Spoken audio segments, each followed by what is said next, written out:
बिस्मिल्लाहिर्रहमानिर्रहीम अस्सलाम वालेकुम। एक नई सुबह, नया दिन, बहुत सारी ख्वाहिशों, उम्मीदों और ढेर सारी दुआओं के साथ आज का व्लॉग स्टार्ट करते हैं। और आज काफ़ी दिनों के बाद दोबारा से मेरा व्लॉग स्टार्ट है चाय से, क्योंकि कुछ दिन मैं बाहर थी और अब वापस आ चुकी हूँ। घर के काम काज संभाल लिए हैं। जिस दिन आए थे वो दिन तो दोपहर के बाद का जो था वो आप लोगों से मैंने शेयर किया। उसके बाद ये नेक्स्ट डे है।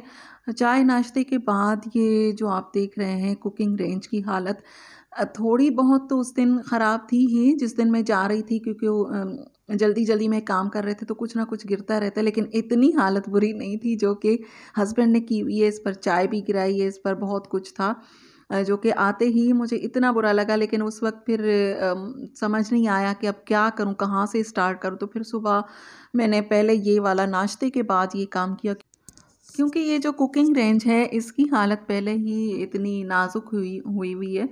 पहले से ये काफ़ी पुराना है, तकरीबन ये 14-15 साल पुराना है। तो इसके जो ये जो ऊपर की ट्रे है ये काफ़ी हद तक ख़त्म हो चुकी है। जहाँ जहाँ से बर्नर्स हैं ना, वहाँ से ख़त्म हो चुकी है। तो ये शायद अलग से मिल जाए, अगर अलग से मिल जाए फिर तो ये सही है। लेकिन फ़िलहाल तो इसकी बुरी हालत है। फिर उसके ऊपर इतना कुछ गिर जाए तो फिर और ज़्यादा ख़राब हो जाता है। इस वजह से मैं इसके ऊपर ये फ़ॉइल लगा देती हूँ।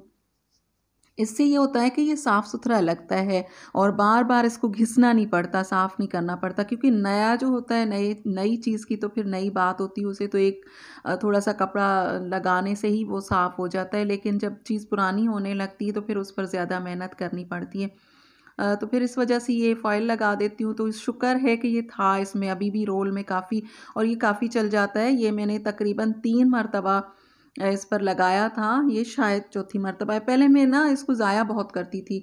इस तरह से 3 पीसेस काटती थी या फिर 4 पीसेस, तो फिर इस तरह से ज़ाया होता था। फिर आहिस्ता-आहिस्ता बात समझ में आ गई कि इस तरह से लगाने से ये कम भी लगेगा, काफ़ी दिन चल भी जाएगा ये रोल, और फिर ये चूल्हा भी साफ़-सुथरा लगता है। तो पहले ये वाला काम करूँगी, उसके बाद फिर किचन की और सफाई, और तो ज़्यादा नहीं है।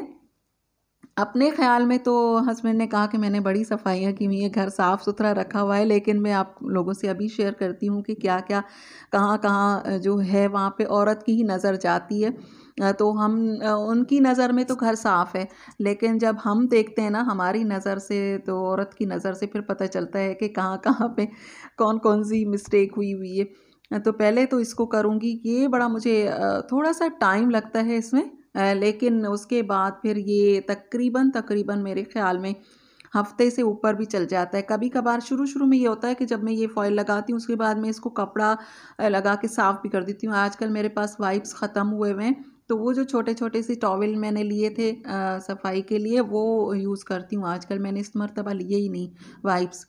तो उससे ज़्यादा अच्छे तरीके से उसको थोड़ा-सा गीला करके इसके ऊपर लगा देती हूँ, तो ये साफ़ भी हो जाता है। अच्छा, उस पे फ़ॉइल लगा दिया है। इसके बाद इसके जो बर्नर्स हैं इनको मैं इस तार की मदद से थोड़ा अच्छी तरह से घिस के साफ़ करूँगी। वैसे तो इसको अगर सोडा और मीठा सोडा और उसमें लीमू और सिरका डाल के इसको लगा के छोड़ दें तो फिर भी साफ़ हो जाते, काफ़ी हद तक साफ़ हो जाते हैं। लेकिन मैंने बेहतर समझा कि इसको अच्छी तरह से इससे साफ़ करूँ तार के साथ, ताकि जल्दी-जल्दी काम हो जाए। फिर उसको लगा के छोड़ देना था, इतना मेरे पास नहीं था, क्योंकि मुझे किचन में काफ़ी और भी काम थे, क्योंकि पानी बॉयल करना था पीने वाला। वो थोड़ा-सा था, वो ख़त्म हो गया। फिर बाहर से मँगवाया तो फिर वो बार-बार बाहर से मँगवाना पड़ता है। इस वजह से फिर मैंने कहा पहले पानी बॉयल कर लेते हैं पीने वाला। और ये जो टाइल्स होती हैं इस तरह की, ये भी बहुत, इनकी भी कंडीशन थोड़ी ख़राब थी, क्योंकि कुछ दिन पहले भी मैंने इसको कपड़े से साफ़ नहीं किया था, क्योंकि मैं तैयारी में लगी हुई थी। 2 दिन मुझे तकरीबन लगे, तब भी इसको नहीं ये टॉवल से इस तरह से साफ़ किया था। इसको पहले मैंने इससे साफ़ किया था, जो बर्तन धोने का लिक्विड सोप होता है और जो दूसरा ग्रीन वाला सोप होता है, उनको मिक्स करके उससे पहले मैंने इसको किया। उसके बाद फिर गीला कपड़ा 2-3 मरतबा लगाया, फिर जाके ये साफ़ सुथरा हो चुका है। किचन का काम तकरीबन तकरीबन ख़त्म मैंने कर लिया है, सफाई का अभी खाना नहीं बनाया। और ये देखें, इस पर मनी प्लांट पर इतनी मिट्टी भी जमी हुई थी और इसके पत्ते भी बिल्कुल मुरझा गए। पता नहीं, वैसे तो ये मैं बार-बार इसका पानी भी चेंज नहीं करती हूँ, लेकिन पता नहीं इसको क्या हुआ कि मैं नहीं थी तो ये इसके पत्ते इस तरह से हो गए।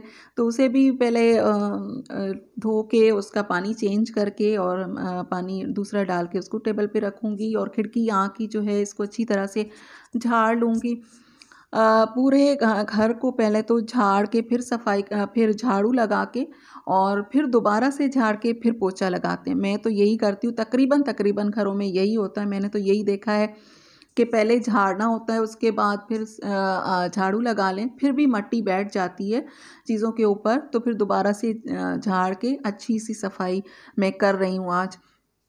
एक ही दफ़ा में घर साफ़ हो जाएगा तो फिर 2-3 दिन तक रेस्ट रहता है। ये नहीं होता कि हम सफाई नहीं करेंगे, घर तो साफ़ करना ही होता है, लेकिन डीप क्लीनिंग होती है वो एक दफ़ा में हो जाए तो फिर सही रहता है। और ये ट्रे जो है इस पर भी इतनी मट्टी हुई हुई थी, इसको भी मैंने साफ़ किया। बादाम ख़त्म हो गए, थोड़े से हैं, बस वो रखे रहे। इस कपड़े को जब मशीन लगाऊंगी तो इसको भी धो लूँगी। अभी फ़िलहाल मैंने ऐसे ही इसको लगा दिया है क्योंकि नेक्स्ट डे मुझे मशीन लगानी है। और बाहर का ये देखें मनी प्लांट, इसकी भी इतनी हालत हुई। हस्बैंड कह रहे हैं मैंने इसको पानी दिया था, लेकिन आपको लग रहा है इस बेचारे को कभी पानी मिला हो इन 8-10 दिनों में? बिल्कुल भी पानी नहीं मिला इसको और इसकी हालत भी इतनी बुरी हुई हुई है। इस पे पत्ते जो हैं बिल्कुल येलो होके और झड़ भी गए थे कुछ। इसको पहले साफ़ करूँगी, इसके पत्ते जो ख़त्म हैं उनको निकालूँगी, फिर इसको थोड़ी सी इसकी टहनियाँ भी काटनी है। कलर मैंने मंगवा के रखा हुआ है गमलों पे कलर करने के लिए।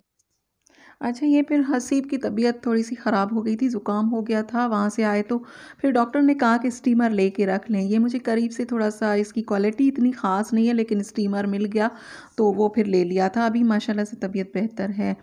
इसके बाद मैं बना रही हूँ ये मोंगरे, जो मैं लेकर आई थी वहाँ से। मैंने बताया था कि मुझे इतने ख़ास ये पकाने नहीं आते, तो फिर मेरे सामने ही एक रहती हैं, वो पंजाब से हैं, तो ये पंजाब में ज़्यादा बनते हैं, पंजाबी लोग ज़्यादा खाते हैं। तो उनसे मैंने पूछा, फिर उन्होंने बताया कि इस तरह से बनाएं तो फिर सब खाएंगे शौक़ से।